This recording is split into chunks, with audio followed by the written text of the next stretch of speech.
Let's face it, your life is complete chaos. It's busy.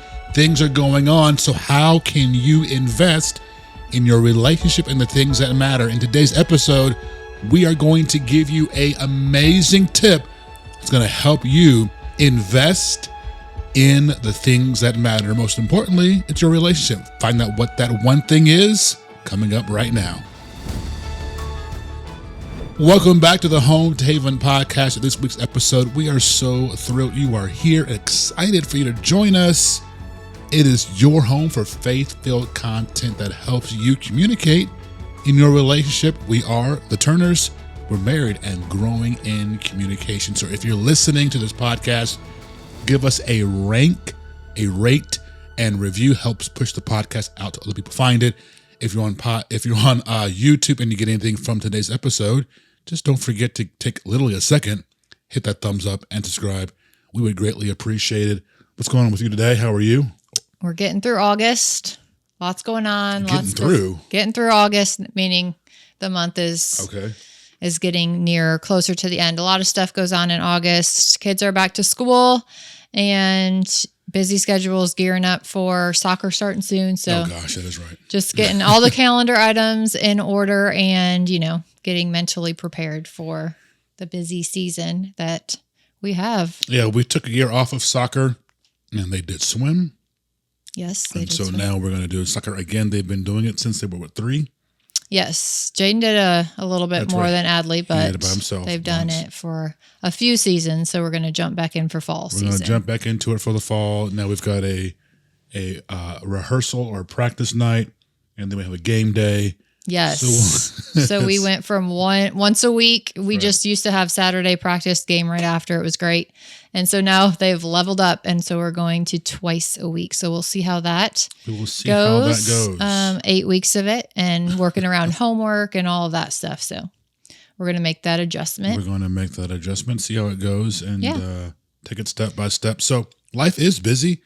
We got things going on. Yes. And it can be absolute, complete chaos. Look at my notes here. So how do you listeners manage all the noise, all the chaos? And I said noise because one of the single greatest things you can do to invest in your relationship. Hang on, I'll tell you in a minute. Okay, cliffhanger. When you think about investing, let's take just a simple investment of the stock market, or it could be a money market account, something very, very simple. You are hoping for a return. Yes. That what you put in, you're going to get that back, not just that back, right, but also something more in return. So if you don't make deposits, there won't be a withdrawal. Okay. So if you don't make deposits in your relationship, that's right. When you go to withdraw, it's probably not going to be much there. Right. Because to get back out. We haven't invested to put things in to get it back out. Right. So how do you go ahead and make those investments when you've got soccer, when you've got practice, when you've got game day, when you've got, Maribel, she's in ballet, Susie Lude's in, gymnastics. Yep. Billy Bob Ray is over in karate. Yep. And Martin Jr. Okay. He's in, soccer and T-ball. Yeah. And you got to deal with traffic. Yeah. You got to deal especially if you're in Charlotte. The logistics of getting there, making sure you remember everything, the clothes they need, the food they need. Food, lunches, snacks, There's a lot. Somebody doesn't want peanuts. Somebody doesn't want chips. Right. Somebody wants barbecue. Oh, and not to mention you got a job with projects. Mm-hmm. House. House and bills. Family. Finances. You got a mom, maybe, or parents, extended family, parents. Extended family. Oh, and this person you said you kind of married to. Yeah. Should they fall that low on the list when you're naming things of everything going on and you're talking about, I have this and this and this and this. And did you ever even mention anything specific for your spouse? About the spouse. Yeah. And we kind of get pushed down on the totem pole. Yeah. And should that be? Yeah. So one of the great ways that you can invest in your relationship is simply by saying no. No, no, no. And no helps you put boundaries in place. And boundaries are not bad. Boundaries is really just not even a restriction, but it is a border. Okay. of, I want to say parallels, but it's just borders of places where you allow peace in your life. Okay. I like that. So you have to put things in place. It's not just going to naturally happen. No. The good, the peacefulness, the joyfulness, the connection in your relationship. Yeah, you got to be intentful in Right. that. You have to put those things in place, like barricades. Right. You have to put the barricades in place if you want to maintain your, if we'll put it in secure terms, your security. Okay. Or your sanctity, your safe zone. Yeah. Then you've got to secure that. Okay, now let's talk about how you actually go about it doing that. And first of all, a lot of people might struggle with saying no just in general. Absolutely. Many people are people pleasers. They like to, not disappoint anybody. So when somebody's asking you, hey, can you be on the PTO? Hey, can you do this? Hey, can you take on this extra project? And you're inundated with so many things coming at you, and you want to be helpful. You want to, care for other people. And so there's so many things I feel like people get asked or feel like they might need to do. And what we're saying is it's even more important to know how to say no so that you have the space and the time that you can invest in your marriage relationship. 100%.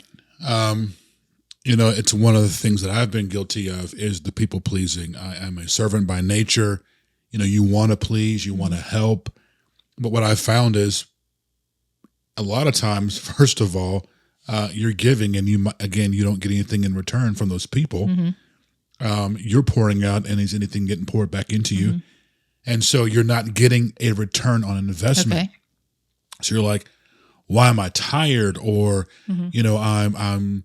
I'm not getting this or that. It's because where you extend your energy it's not getting poured back into you. Okay. And so one of the great places to get poured back into is with your spouse. Okay. At least that's how God created it to function. Yeah. And again, everything that we share with you is from a faith-based biblical perspective of how God, he originally sees this relationship called, marriage. Yeah. And so, what I have really, really gotten into, especially with work and this year, having an experience of, again, really, you hear about it, but when you really see, hey, I invested this time with this company, and either they let you go or your efforts aren't acknowledged or you're not rewarded with the contract or your efforts aren't, monetarily the value isn't coincide with the effort, right? Right. So it's like, okay, why would I give everything, working 50, 60 hours out of the week where, you may win salesperson of the month, but you miss a quota and now you put on a performance plan and your family is still back home who are going to support you and love you, but they're the ones who are missing out because you're away. And I know the intent is, well, I want to take care of my family, but the ultimate way you can really be there and provide is with your time and your love. Right. And so knowing what those boundaries need to be and knowing what you need to say yes or no to is really important. And so that goes back to understanding really your core values and what you really value most of all, and really lining those up with, okay, is this thing that I'm about to say yes to, does that match our values? Does that match our season in life? Is that going to help and boost our relationship? Or is it going to draw from our relationship? Is that going to take away our energy and our time with what we're choosing to do? Yeah. So I've had requests in the past. Can you run this errand? Can you do this favor for me? And I have felt guilty, or I've gone out of my way to please other people just to be the nice guy. Yeah. And outside of you and my parents, and a few like really close people, there's not a lot of people you can just go down a list and start naming people who would break their back for you. Yeah. Right. Yeah. So typically, what I've really begun to practice this year, especially the last 3 months, is this really necessary? And it could be something as small as I would push myself of, well, I'm going to try to do this, this, and this before this appointment. Yeah. And that might push me 5 minutes late. And so now I'm going, do I have to do this today? Mm-hmm. Does this have to get done before this appointment? Why am I pushing myself to this? Let me put that over here. Right. This person asked me for this. Does that really require me? Mm-hmm. You know, is this something that I really need to do? Is this something that I should do? Right. And not let anyone put guilt on you. Mm-hmm. Not let anyone put obligation on you. One of my favorite quotes is, I'm not going to let your emergency or your failure to plan be my emergency. Right. I love that one. You know, and so we have to balance these things with family. I was coaching someone, and so one of the things that came out in that session was this person is attempting to establish a boundary, a very healthy boundary, in their very young marriage. And so this person had a parent, and the parent was trying to call them, and they're like, hey, I'm with my spouse right now, so I can't talk to you right now, but I can text you. Okay. I'll respond via that way. Okay. We're having time. Okay. And so that spouse, the parent became a little irritated and offended. Gotcha. Because their child wasn't, quote unquote, available for them. Okay. And so that's a very real example. Yeah, absolutely. Don't allow parents to make you feel guilty because you're putting now that you've left the cleave to become one. No, your spouse is the number one priority now. Right. And you have to be prepared for that backlash that you might get when you start to set boundaries, especially if it's something new that you're implementing that people aren't used to. And it's not something that you've had, in place for a little while. Exactly. You may feel a little heat from it. But again, if you go back to, okay, what are my core values? What is my priority right now? And there's ways that you can communicate your boundaries to other people respectfully, right? But you do need to stand your ground and say, this is the boundary that I have right now. Thank you for respecting it. And this is what we're going to do going forward. And that, again, the goal there is the people in your immediate space, you want to maintain that peace. Yes. And so if someone doesn't understand that, well, I'm sorry, but I have to do this in order to keep my area happy, flowing, all together, the haven. That's right.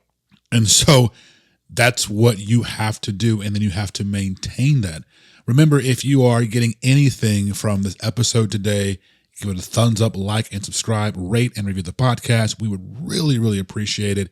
Help us increase our reach. That's right. To people just like you. Thank you so much. So, in this note here, one of the things you can do is to protect your emotional bank account. I love this. Okay.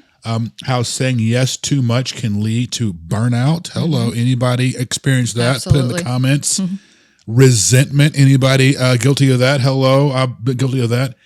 And ultimately a disconnect in your relationship. So talk to us about how there can be resentment due to saying yes to other things versus your partner. Sure. So if your spouse is saying yes, I'll give you a really easy example, saying yes a lot to work. So they're either out of the house or they're in their office and they're busy. I'm not saying they're not doing great things, but they're saying yes to work obligations. Right. You as the other spouse might be resentful that now you have to always make dinner, or you always have to clean up, or you always have to take care of the kids, or you're the default parent is, one of the words that people throw out a lot, and just feel like there's so much on you because one of the people of your team is doing something else that they have chosen over you. So it's really talking through those expectations with your spouse, really communicating, okay, this is how I'm feeling when you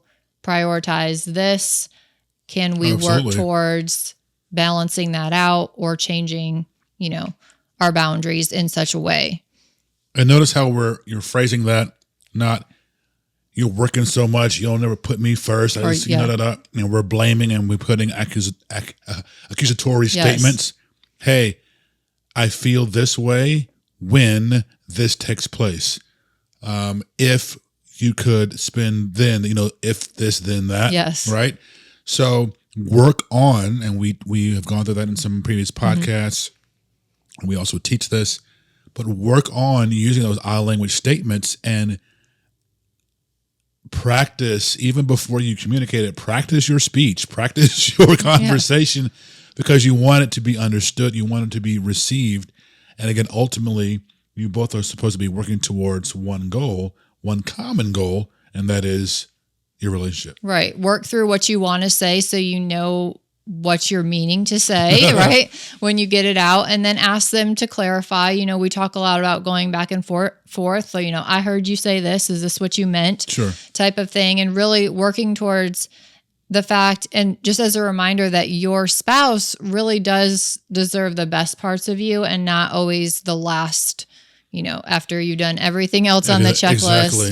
And we fall into bed exhausted. Yeah. Okay, do you want to talk for a minute? The last 10 minutes before we chill out.